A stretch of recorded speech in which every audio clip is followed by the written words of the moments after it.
Here we have the brand new Toyota Tundra with the V6 turbo instead of the V8 engine.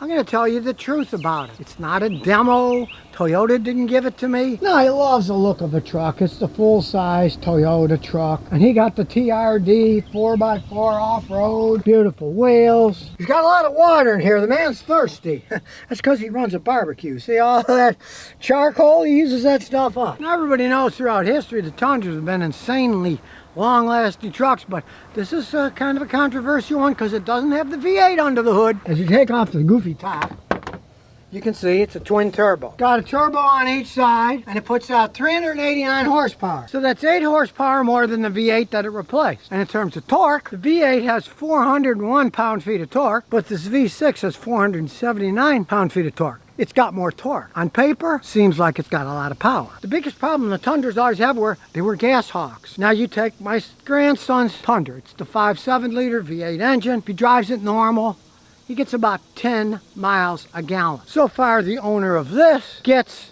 14 to 15 miles a gallon. It's average to get somewhat higher, but of course, a lot of times those are fantasy figures. Now this is four-wheel drive and it's rated at overall 21. He's getting between 14 and 15. That's quite a big difference. Now, it's better than the 10, yes. Still not great, but it's a big truck. What do you expect? It's got all kinds of technology in it with Toyota's new engine systems. Now, I do have to say, Toyota engineers are pretty good. As you can see here, you've got coolant for the engine, but also coolant for the intercooler for the turbo. It's more efficient. You can't expect about 15 miles a gallon. It was rated at 21, so that's kind of a disappointment. And that's not with him towing a bunch of stuff either. Now, he does have a gigantic trailer that he brings his taco business on when he goes to special events. I can't wait to see what kind of gas mileage he gets when he tows that with this. That'll be interesting. He hasn't done that yet, so I can't give those figures out. But normal driving 15 is a lot lower than the rated 21. Now, I've seen some of these V6 engines from Toyota make noise. They didn't build them right. But this one, let's listen to it. That's a cold start up, and really, once it warms up off the cold start, it makes a little noise. Nothing outrageous, but even sitting here, it makes quite a bit more noise than the V8s did. It's not as quiet. Mind you, that's with the hood open, and really now, you don't hear anything at all. Now it's a V6, but it's not going to be shaky probably at all. As you can see, it's not shaking at all. And he's been driving it conservatively, and you can see here, he's getting 14.5 miles a gallon here, which isn't average, but that's well below they rated at 21 miles a gallon. So don't be fooled by a lot of these figures. Now, when it came to price, he paid list price. They did not mark it up. I've seen people mark these things up a ton. He said he saw one at Carvana. They wanted 75 grand for it. And his cash price, as you can see, was $61,994. That's a real price. That's not, you know, the lowest end vehicle where they advertise, oh, it's only $39,000. Forget all that crap. You want a nice truck. And I do have to say, the Hopkinsville Toyota dealers were fair with him because this only had cloth seats and he didn't like it, so they put leather seats and everything in. And they didn't charge him anything extra for it. Most places are going to hit you for everything, but then again, it's Hopkinsville, Kentucky. You get in more rural areas, generally the dealers will treat you better because they've got a smaller market. In the big city, they can rip everybody off. But in smaller places, if they get a bad reputation, that's going to be it for their business. So a lot of times it pays to go out. I remember people in Houston, they used to drive way up north of town, go to Conroe, Texas, buy vehicles there, and they'd save thousands. Now you can see it's got excellent backup camera. It flickers because I'm shooting it with a camera, but it doesn't flicker for your eyes. You can turn the traction control on or off. Look at the space in the back. There's a lot of room in these things. And it's all electronic four-wheel drive, so you can go two-wheel high, four-wheel low. That's it. We are talking really simple. And the dash tells you what's happening. If you forget, gee, I wonder if I'm in 4 high, or I wonder if I'm in 4 low, or I wonder if I'm just two-wheel drive. Of course, it's got various drive modes, normal, tow, mountains, crawl, if you want to do some rock crawling. And check out the center console. Man, there's all kinds of room. And there's also all kinds of charging. And this isn't just some basic rear window here. Check it out. Not just a little piece. The whole window opens up and then closes. Not just the slide. Much more impressive. Not a fan favorite for me, but you got no choice. Got electric parking brake. That's just how they're all going. You'll hear that if you idle too long, you don't want to damage the car. So it warns you, if you idle for an hour, it'll shut itself off. You can bypass it by pushing a button too, but not a bad idea. Turbos aren't made for just sitting and idling forever. This is a brand new truck. As you can see, it's only got 597 miles on it. He has had no problems yet. Now, the early ones had problems with turbochargers, right? But this is a brand new one. He just got it. It's got 597 miles. We'll see if Toyota has fixed those problems as time goes on. He lives 3 blocks down the street, and I eat at his taco stand all the time. So I'd keep asking him, okay, what's happening? Are you having any problems with it? I'm assuming Toyota fixed that problem. We'll find out over time, and if it does, believe me, he'll tell me, and I will tell everyone else. So let's take it for a spin. Now, it's a big truck, high up in the air. Does have a smooth ride, smooth shifting. You certainly feel like a king on the road driving this thing around. Crisp handling for a pickup truck. We'll take it out to our little drag strip here. And we'll see what this 389 horsepower can do on a straight road and normal driving. Here we go. The turbos are kicking in.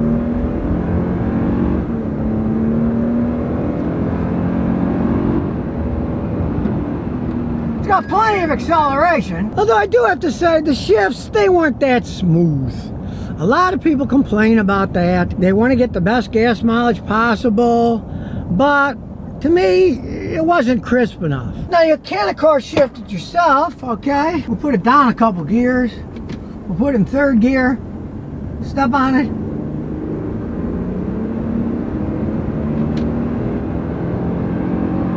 That's quite a bit better. So really, if you want to drive like a maniac, shift it manually. As you can see, we're now in 10th gear. You got 10 gears you can mess with, up or down. So realizing that it's got a 10-speed transmission, but it's still only averaging 21, to me that's kind of a disappointment because I've driven big Fords that had 10-speed transmissions.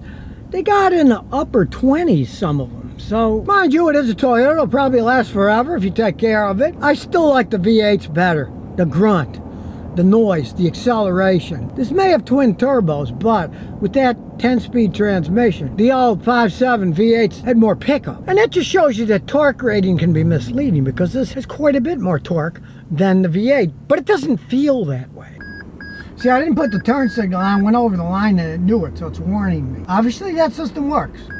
It's warning me, it's warning, you're driving like an idiot. Of course, just driving around, it runs smooth as silk. You're just gonna find, if you're a perfectionist like me, any 10-speed transmission is often going to have a little gear hunting here and there as it hunts to get the best gas mileage possible.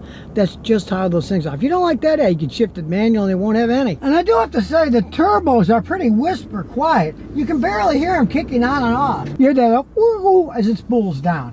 Hardly any noise at all. Now, the man who owns this truck bought it as a business decision because, as I said, he's going to be pulling this along. And if this truck lasts as long as the older Tundras did, it would be a wise business decision. He's only 6 blocks away from me, so we're going to keep in touch and see exactly what happens to this thing as it ages. Here we have a 2002 Camry. The guy bought it 10 years ago for 10 grand, but he's put almost $20,000 into it, maintaining and fixing stuff. What went wrong and how can you learn from his mistakes? Here we go. Well, now he bought it with 60-something thousand miles on it for 10 grand, but at about 110,000 miles, the transmission went out and he had to have it rebuilt. Normally Toyotas last longer than that, but there were 2 things going on here. The first thing is, obviously the previous owners did not maintain it. His mechanic told him at 120,000 miles when it started acting up, the fluid's black. He says, I'm not going to change it because then it might not even move down the road. So he ended up having it rebuilt. Now, if the original owners did it correctly, if they only would have changed the transmission filter and fluid, say every 40,000 miles on this old one, they were using more basic fluid. The fluids today are better than these older fluids. It probably wouldn't have had any problems at all. That's number one. And number 2 is, that's one of the reasons I really advise people, if they're going to buy a Camry, don't get the V6. Get the 4-cylinder engine. The V6 has more horsepower, strains the transmission more. I have seen 4-cylinder Camrys with 250,000 miles on them. They've never had the transmission fluid touched, these old ones, and they still weren't all that black and they shifted fine. You have to take better care of the transmissions if you got a V6 engine. There's more torque, they get more wear creates black, and then he had to spend thousands to rebuild the transmission. It's working fine now, but that's something to warn you about. You're going to buy one of these used, look at the four bangers. They got enough pickup, they're not slow, and they generally don't get the transmission problems that a bigger V6 is going to have. Now the next problem I had was the brake rotors kept warping, sometimes as quickly as 5,000 miles. Now again, the V6 engines are going to wear them out faster, they weigh more. These do have a tendency of warping. Now he did learn one lesson though. He switched the rotors recently to Brembo rotors, which are good rotors, but instead of 5,000 miles, now he's like 15,000 miles, and they're warping again. He needs to go one step further. And I have to chastise his mechanic on this one, because the guy turned the rear rotors and put semi-metallic pads on it. Don't ever use semi-metallic pads unless you're a race car driver. You're going to change the rotors after every race. Metal eats up. They'll wear out faster. Now, the front, he had Brembo rotors and Brembo brake pads, but the Accabono ceramic pads are the best pads, being quiet, stopping perfectly, but being ceramic, not wearing the rotors as fast. I'll give you an example. I changed the rotors out on my son's old Camry that my grandson's driving, right? He bought it new. The rotors warped at about 14,000 miles. Then I just put on regular rotors, but Accabono brake pads. And it went well over 100,000 miles. Something about Accabono brake pads. They know how to make the certain ceramic configuration that Accabono uses. They really don't warp stuff much. And here's the strangest thing of them all. A lot of times you can use the cheap rotors with them, and the cheap rotors won't even warp because they just dissipate heat better, and the ceramic Accabonos do not wear them unevenly, so they warp, and then your steering wheel starts shaking when you're braking. So a lot of people don't understand brake pad material is probably even more important than getting the most expensive rotors. Because even the cheap rotors are made out of cast iron. That stuff's strong, you know? It's not like it's weak. It's strong stuff. It's the pads that are one of the biggest things. So, if you don't like noise, you want rotors that don't warp as much, go Accabono. They're going to cost a bit more, but hey, rotors are a pain to change. You won't have to deal with all that stuff. Now, he's on his second set of front tires. He still got the first set that he bought in the back. And that's normal wear and tear, that you expect. I mean, you'd expect that on any car. Now, he wanted a good ride, so he had all four struts done with Bilsteins, and he said the total bill was about $2,500. Well, he's got one complaint. One of the rear ones is starting to leak, and it hasn't been on there all that long. Now, as I check in here, I can feel in the strut, and there's just a little tiny bit that's a little seeping, where when we go to the other side, it's still bone dry, but it doesn't have any particular bounce at all. It's still pretty stiff. A lot of times you'll get a little seepage these days. The seals are made to seep a little bit so the seal doesn't run dry. Otherwise the rod's going up and down on a dry seal will blow it out and it'll all leak out. And there's nothing dripping on the bottom. You gotta take the boot up and reach inside to feel a little bit of it. So it's nothing outrageous. Wonder whether you should keep this thing as old as it is. But I mean, they sure know how to paint these things. It's still got phenomenal paint job on it. It doesn't burn oil between oil changes. And the AC, it still blows freezing cold. Of course it's dated. Toyota was putting CDs. Check it out. It's got a tape deck too. Most of you young people have no idea what a tape is. Magnetic tapes that played music. But the leather interior, that's still in decent shape. The engine's still relatively quiet.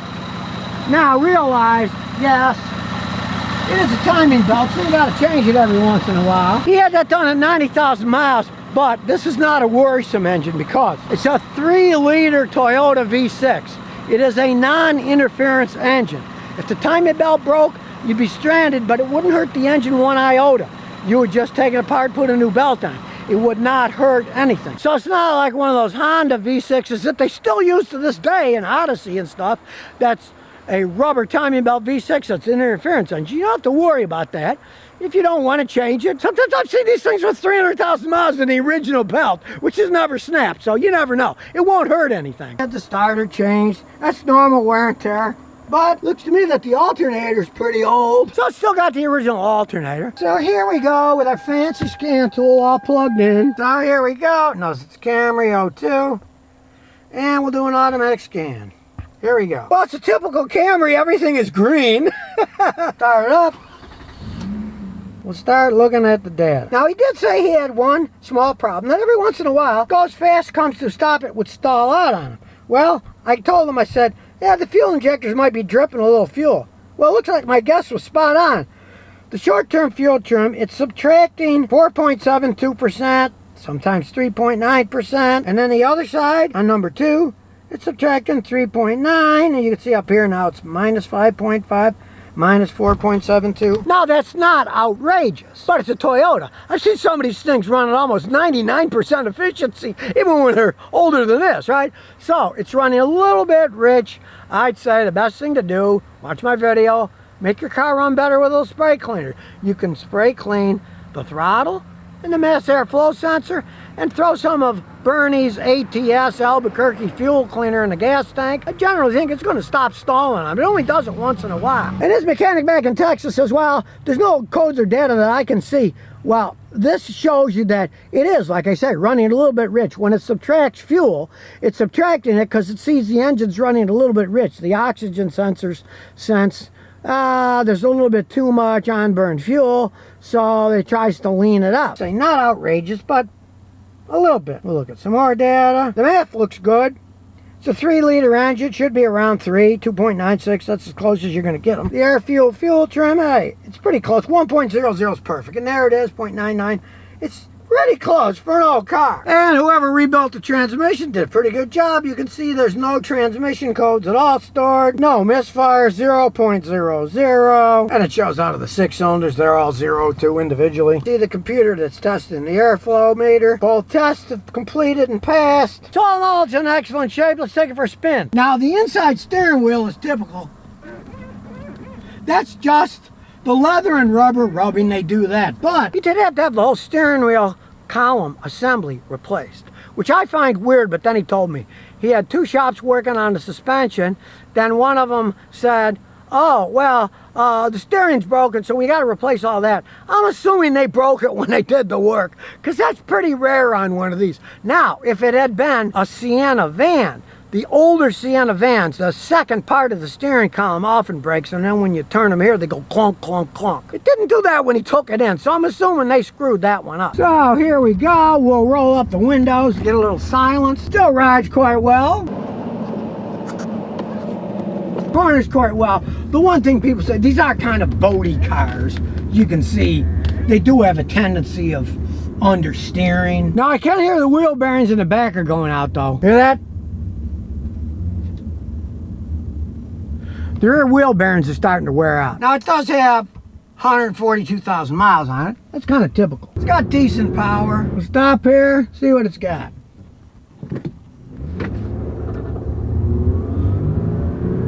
Not bad. Still a nice smooth riding car. Like I said, doesn't burn any oil.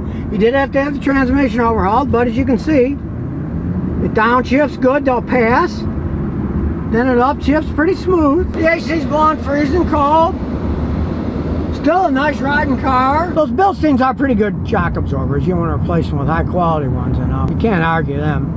They're expensive, but they do give a better ride. I'll tell him he should keep it. I wouldn't. He was wondering he should get rid of it. A little cleaning, still runs perfectly fine. AC is cold, and his little bit of a glitch that he's got is probably because it's running just a little bit too rich, and that should certainly fix it out. You get too much fuel when you're decelerating, it can make it conk out because it floods it out. There's no serious codes, anything on this vehicle. Even though it's old, it's a Toyota, they're well made. I mean, if you're worried and you're buying a used one, do road test it with the transmission, and if you listen to me in the beginning, buy one with a 4 instead of a 6-cylinder engine, because their transmissions have a tendency of lasting quite a bit longer and having less blips in them, because even my wife's Lexus, which is the same year as this Camry, same color too really, it has the occasional tranny glitch in it, and we just live with it. Here we have a 2001 Toyota Celica with 360,000 miles on it. Check it out, it's got more than my Celica has on it. And I know some people are gonna say, Scotty, you're a hypocrite. You said don't buy those new Celicas because they were cheaper made and they have problems, but not this one, and it's for one main reason. As we see under the hood, it's the engine. As you can see here, This is the important thing you must check out. It is a 1ZZFE engine. Now it puts out a respectable 148 horsepower for a small light car. A lot of the guys that race them, they want the 2ZZ engine because it puts out 180 horsepower. That's a big mistake. That is the Yamaha design engine. I have never seen one of these modern Celicas 2000 on that had the 2ZZ engine that wasn't on a second or third or even fourth engine. They had problems. Not this one, because it's the smaller engine with less horsepower. I'm not making it up. There's the mileage, and his father was the original owner, so we know it's real. We'll start it up with the brake on. Starts right up. Okay, all that mileage. What does it sound like? Sounds pretty good. You can hear a little valve rolling, but I mean, with all that mileage on it, now you can see it's still pretty quiet. Well, that's because this is the Toyota designed and built engine. Theoretically, you're supposed to adjust the valves. The overhead cams go on stainless steel shims that open and close the valves. So to adjust is royal pain. You got to measure them. If they're off, you got to take the engine apart. Then you got to measure the old shims and make them that much bigger so they fill the clearance. Giant pain. But, okay, 360,000 miles. These have never been adjusted. Like I said, his father's the original owner. Still runs fine, and it's not out of clearance. Those crazy stainless steel shims, boy, Toyota knows how to make stainless steel shims. They last. The Ford Celica's never been touched either, and it still has the original stainless steel shims. Got an engine with this many miles and it sounds that good, that shows you that they're building them right. But like I said, if you bought that 2ZZ engine, they had problems with oil scavenging. You take a corner too fast. The oil pump would suck air in, would blow the engines up. I saw so many blown engines in those things. This 1ZZ engine is a better all-around engine. Yeah, it's not as fast as the 2ZZ, but the 2ZZ is slow as can be. Until you get it up to about 4,500 RPM, then it takes off. So not only did it have a bad design with the oil pump scavenged, the guys had to race them high to get all those 180 horsepowers, and they just blew up engines by over-revving them. This soldier got it from his father for a whole $1,000, and unfortunately it came from Chicago, so it's got a little rust here and a little here. That's Chicago for you. And the hubcaps are gone. But when he gets a house, he's going to park it in the garage and start fixing it up. These can easily go 500,000 miles. But you might say, Scotty, if it's so good, how come they don't make them anymore? Well, that has to do with production quality overall. Celicas, with the old body style, they cost a lot more. When they came out with the new body style, they were thousands of dollars cheaper than the old body style. They are a little thinner and lighter, but of course that makes them go faster. The main flaw was that 2ZZ engine. Unless you wanted to fix one up, rebuild the engine, and race around in it and then fix it when it breaks again. These, all that mileage, obviously it's dependable. 360,000 miles. Look how smooth it is. You are going to hear a few creaks because this came from Chicago, the land of rust. And so all the bushings are going to be dried from the salt and there's little rusty parts. But I got my hands off the wheel, it still tracks perfectly fine. And as we corner around, these things still are a lot of fun to drive. Even though this is an automatic, I'd rather have a standard. Hey, but beggars can't be choosers. He got it from his father for $1,000. So if he ever wants to convert it to a standard, he could do it if he wanted to. And yeah, the check engine light's on. We're gonna check that out later. Now we'll come to our little test station over here. It's starting now. Feel that smooth shift with all this mileage on it. The Japanese know what they're doing. How many cars with 360,000 miles are gonna go like this when you step on it? They don't make any odd noises, and when you take your foot off, they smoothly shift back up in gear. And so here we are back to square one. Does the gear shift shake? No, it doesn't. It still runs good. But it does have the check engine light, so we're gonna check that out. So here we go with the big computer. Figured it all out. Celica with a 1FA. 2001. Here comes the magic, the smart scan. Now this is an old car. It's 20 years old. So it's not going to have all the bells and whistles of a modern one, but there's still a lot of information we can get out of this. Now we know the check engine light's on. The only code is in the ECM. So oxygen sensor heater, bank 1 sensor 1. Oxygen sensor heater, bank 1 sensor 2. All right. Now we don't care about that at all here in Tennessee for one reason. What happens is the heater circuits of the oxygen sensors burn out over time. The genius engineers found that, the cars pollute a little bit too much the first minute or two of operating, so when you start it up, there's a little heater core, like a miniature hairdryer, inside each oxygen sensor. These have obviously burned out. They burn out over time. If you replaced it, the check engine light would go out. You'd have to change them both, and they're not cheap. But it wouldn't run any different than it's running, and since they don't do emissions testing here in Tennessee, most guys will just leave it. They don't care. Let's look at the data stream here. See what kind of shape it's in. It's an old car. Alright, it's got 82 points of data, so we'll look at those. If you remember the data I did on a Dodge late model, 4-year-old Dodge the other day, that had 380 points of data, but still 82, it gives you some information. So we'll start scrolling through to see if anything is odd. Everything's blue and good so far, and this is what we want to see. No misfires at all. I can tell that it's not misfiring, but it's never misfired. It would have any history involved in it. The ignition advance is normal and stable. Those are fuel injectors. And for a car with 360,000 miles on it, not bad. The fuel trim is 99.16%. That's pretty close to 100. With all that mileage, to be that tiny bit off, I wouldn't complain. Hey, I'm 67, soon to be 68. I'm probably operating at about 60% efficiency now, not 99.16%. Here's another example how good it is. The total fuel trim on number 1 is only 1%. I've seen brand new Chryslers that were more than that. Once you get to 8 or 10, you'll feel it. If it gets to 20, 25, it'll trip a check engine light code, but that many miles and it's only off 1%. And in this case, it's only adding 1.01%. It probably needs the fuel injectors cleaned. It's got that many miles on it. They will get dirty and not spray perfectly cone-shaped spray anymore. Okay, so you got a car with 360,000 miles that's running at basically 99% efficiency. What's to not like there? It's an automatic, but you saw how smoothly that thing shifts under full load. The power windows still work. But yes, Toyota did go wrong with the Celicas.